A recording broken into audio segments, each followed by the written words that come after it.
Assalamualaikum warahmatullahi wabarakatuh. Alhamdulillahirrabbilalamin. Salawat serta salam marilah kita haturkan kepada junjungan kita Nabi Muhammad SAW, karena yang kita tunggu-tunggu syafaatnya.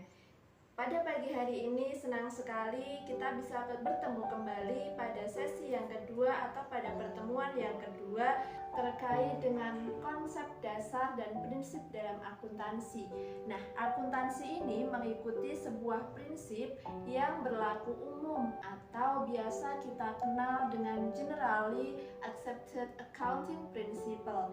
Nah, prinsip ini mengharuskan sebuah akuntansi dapat dipahami oleh semua kalangan dan menjadi umum bahwa yang dipergunakan adalah seperti ini.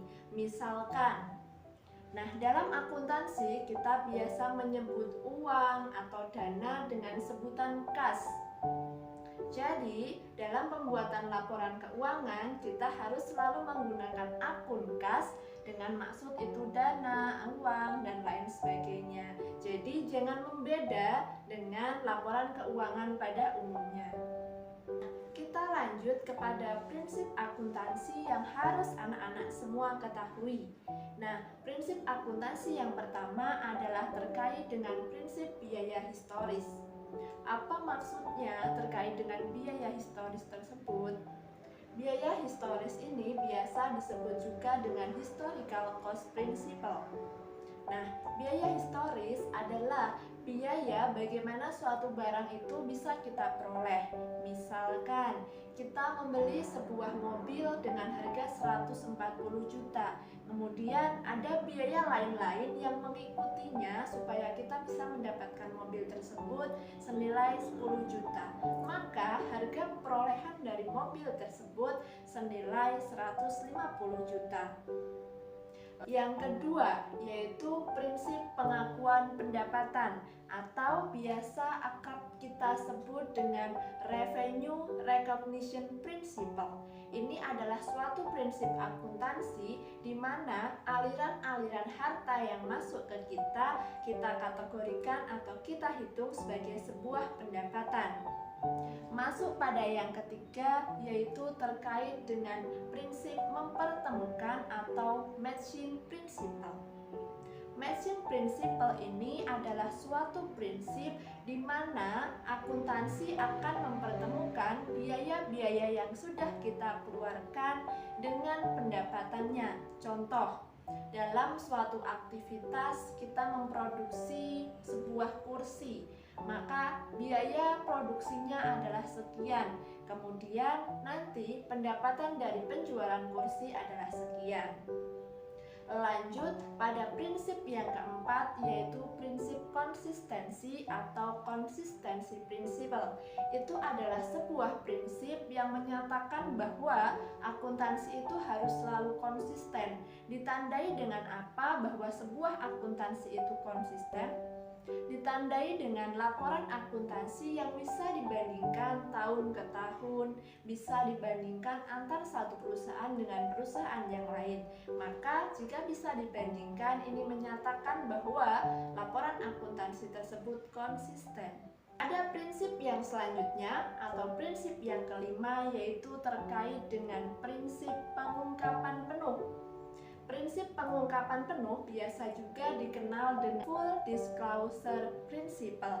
Ini adalah suatu prinsip bahwa akuntansi adalah mengeksplor atau melaporkan sesuatu secara blak-blakan. Tidak ada yang ditutupi dengan maksud tertentu. Jadi semua diungkapkan dalam laporan keuangan. Tentunya pengungkapan yang dimaksud adalah sebuah pengungkapan yang jujur. Nah, pada prinsip yang keenam yaitu prinsip objektif.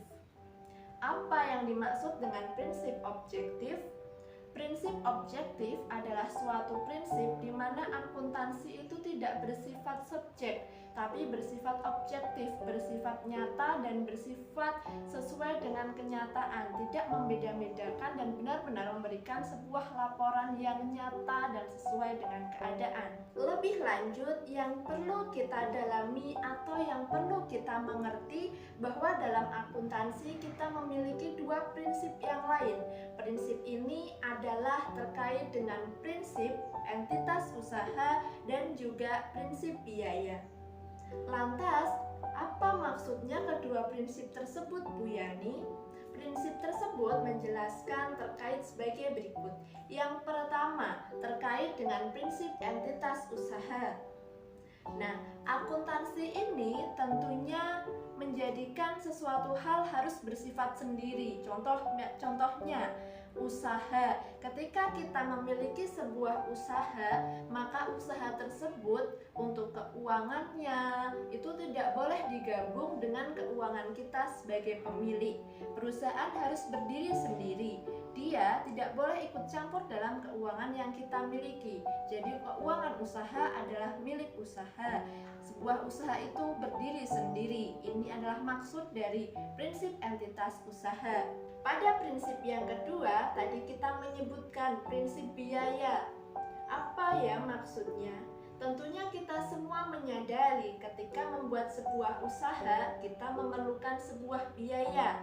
Nah, biaya inilah yang kita sebut sebagai modal. Dari biaya-biaya yang kita keluarkan, baru dari apa yang kita hasilkan, kita akan memperoleh sebuah penghasilan. Dari penghasilan kita akan memperoleh laba.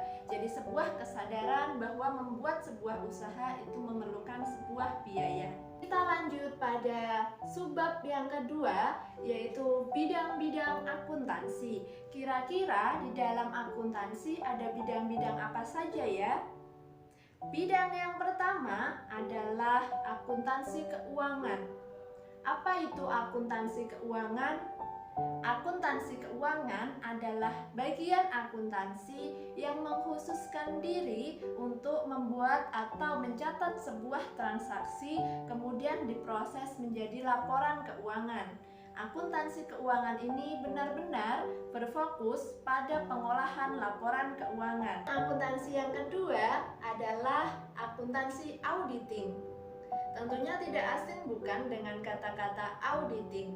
Nah, akuntansi auditing ini adalah akuntansi yang mengkhususkan diri untuk menjadi pemeriksa atau kegiatannya adalah memeriksa catatan-catatan akuntansi keuangan dan entitas lain, dan akuntansi auditing ini bersifat independen atau bersifat mandiri dan tidak bisa dipengaruhi oleh pihak lain. Ketiga, bidang akuntansi yang ketiga adalah akuntansi biaya. Akuntansi biaya ini adalah akuntansi yang mengkhususkan diri untuk menjadi bagian perencanaan, penetapan, dan pengendalian biaya operasi. Apa itu? Biasanya akuntansi biaya ini untuk merancang terkait biaya-biaya yang akan kita gunakan ketika kita akan memproduksi suatu barang, butuh biayanya berapa, bagaimana membuat biaya itu lebih efisien dan lain sebagainya. Akuntansi manajemen. Apa itu akuntansi manajemen? Akuntansi manajemen adalah suatu bidang atau suatu bagian akuntansi yang mengkhususkan diri untuk meningkatkan penafsiran terhadap suatu informasi akuntansi sehingga bisa membantu pihak manajemen dalam mengambil keputusan untuk meningkatkan kemajuan suatu perusahaan. Berikutnya adalah akuntansi perpajakan. Nah, akuntansi perpajakan ini adalah suatu bidang akuntansi yang mengkhususkan diri untuk menghitung pajak atau khusus untuk penghitungan pajak saja. Lanjut lagi, yaitu terkait dengan sistem akuntansi. Nah, akuntansi sistem atau sistem akuntansi ini adalah sebuah akuntansi mengkhususkan diri terhadap pengumpulan dan juga pelaporan laporan keuangan. Yang terakhir yaitu akuntansi pendidikan. Apa itu akuntansi pendidikan? Akuntansi pendidikan adalah akuntansi yang berhubungan dengan kegiatan pengajaran dan pengembangan pendidikan akuntansi. Lanjut lagi pada subbab yang berikutnya, kita akan belajar terkait dengan profesi-profesi akuntan atau jenis-jenis dari profesi seorang akuntan. Ternyata akuntan dibagi dalam beberapa jenis. Yang pertama, ada akuntansi profesi untuk akuntan perusahaan. Apa itu? Akuntan perusahaan biasa kita kenal juga dengan akuntan internal. Nah, akuntan ini bekerja dalam suatu perusahaan dan bertanggung jawab terkait dengan fungsi akuntansi dan keuangan di dalam suatu perusahaan.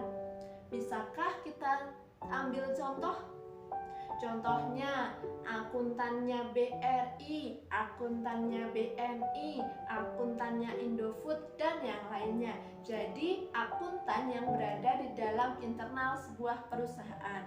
Apalagi jenis-jenis profesi akuntan. Ada yang biasa disebut dengan akuntan publik.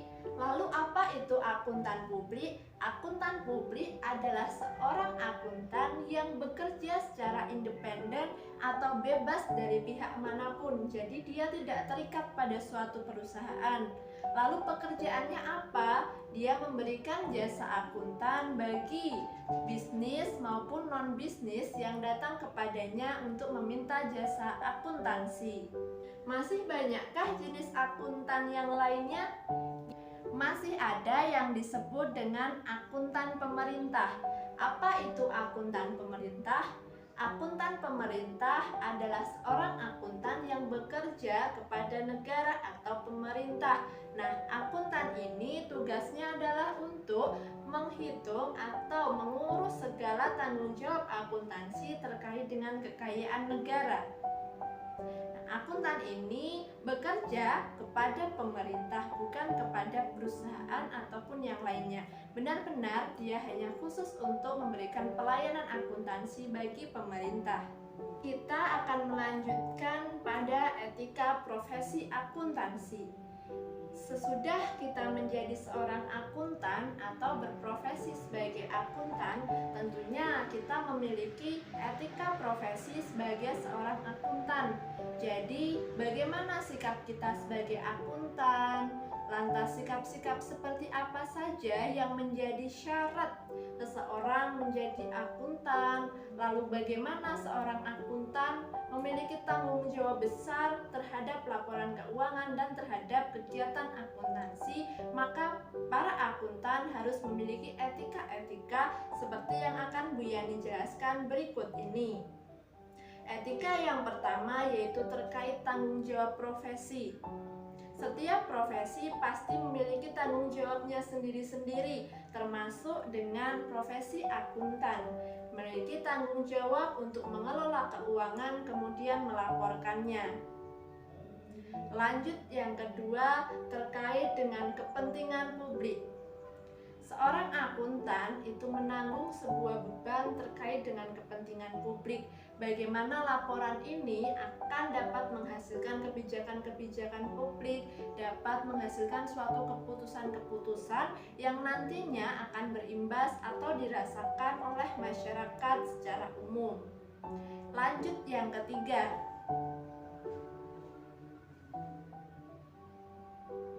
Yang ketiga adalah integritas, di mana seorang akuntan harus bekerja secara total, bekerja secara jujur, dan bekerja secara loyal dalam mengelola keuangan. Yang kelima adalah objektivitas, di mana sebuah akuntansi itu harus objektif atau menggambarkan suatu kenyataan, tidak dibuat-buat dengan kepentingan tertentu.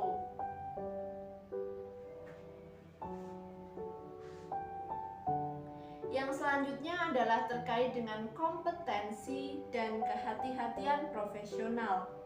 Apa itu kehati-hatian? Kalau kompetensi, tentu kita sudah mengetahui bahwa seorang akuntan harus kompeten dalam bidangnya sehingga dia mampu melaksanakan tanggung jawabnya dengan baik. Lalu apa prinsip kehati-hatian Bu Yani, kehati-hatian adalah seorang akuntan harus bersikap hati-hati, harus bersikap teliti, harus menghitung kira-kira apakah penghitungannya sudah tepat, sesuai atau belum. Akuntansi sangat dekat sekali dengan ketelitian. Jadi, kita harus bersikap hati-hati terhadap apapun yang kita kerjakan dalam akuntansi. Selanjutnya adalah kerahasiaan. Seorang akuntan harus menjaga informasi daripada customernya. Misalkan kita memberikan jasa akuntansi, kita sudah mengetahui, oh ternyata perusahaan ini memiliki kerugian atau keuntungan sekian. Kemudian ada yang ingin menanyakan dari pihak-pihak yang tidak berkepentingan terhadap kita, menanyakan seperti apa laporan keuangan perusahaan yang itu, maka kita tidak boleh memberikan informasi karena tidak ada dasarnya, dan kita harus menjaga kerahasiaan para customer yang menggunakan jasa akuntansi kita. Perilaku seorang akuntan tentu akan menjadi sorotan. Bagaimana seorang akuntan harus bersikap sesuai dengan etika profesi yang ada pada dirinya. Yang pertama adalah dengan menghindari penyimpangan.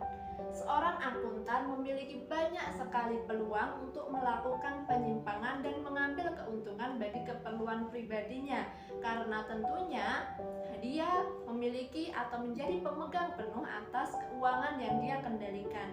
Tetapi seorang akuntan harus mengerjakan akuntan dengan prinsip kehati-hatian. Jadi, hindari penyimpangan sekecil apapun, karena hal itu pasti lambat laun akan bisa diketahui.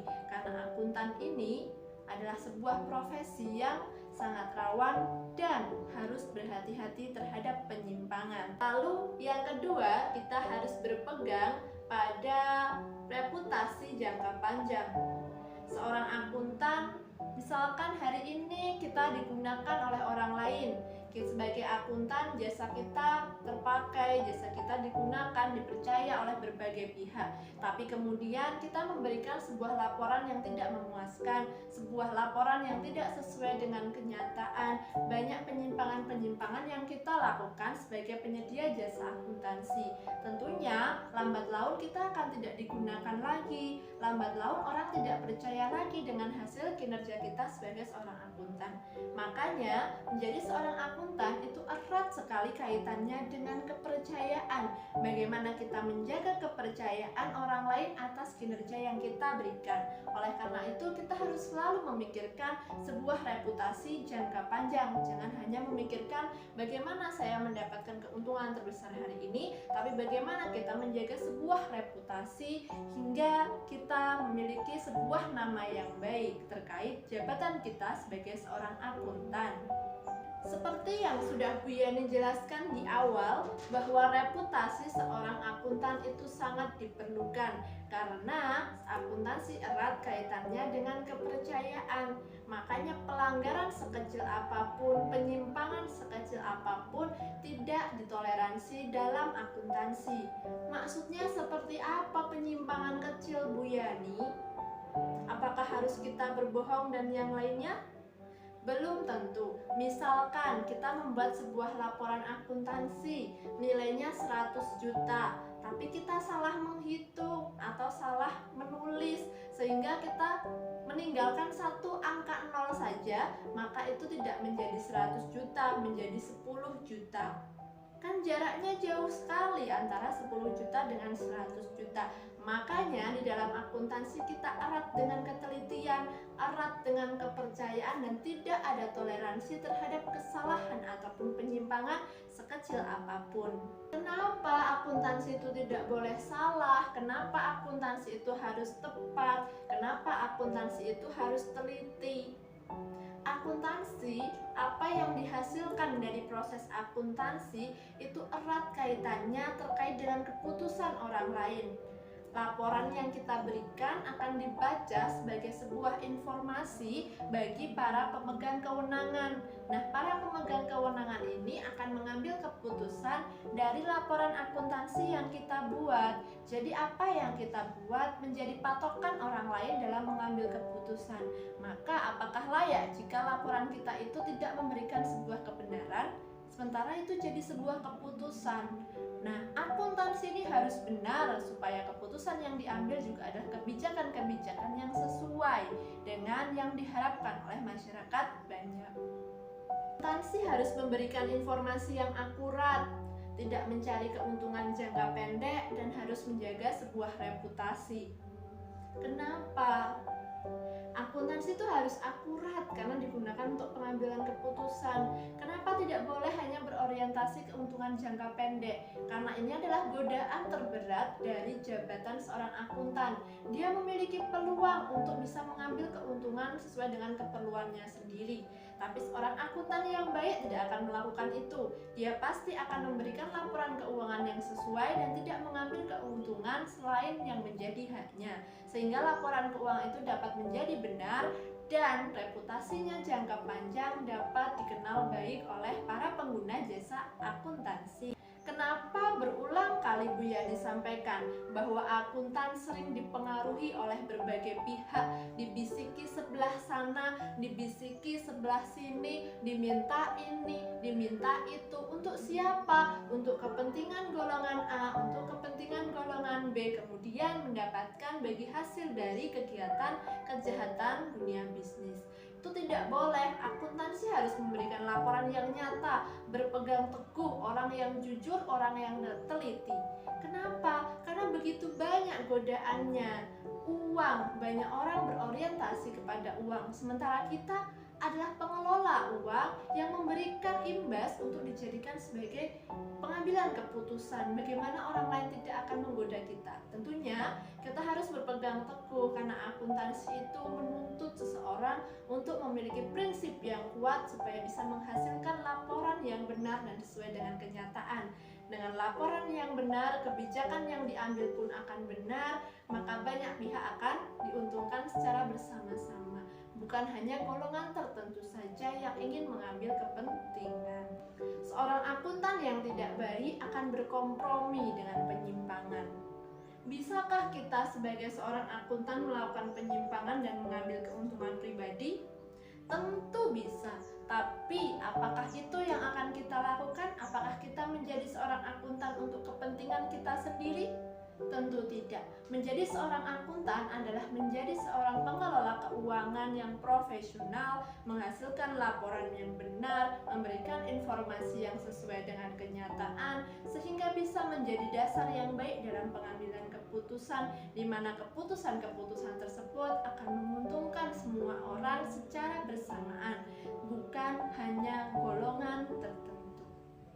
Laporan keuangan erat sekali kaitannya dengan kepentingan golongan-golongan tertentu saja. Maka dari itu peganglah teguh apa yang Bu Yani sampaikan hari ini, bahwa kejujuran adalah mata uang yang berlaku di semua tempat. Maka pegang teguh kejujuran sebagaimana engkau memegang teguh iman.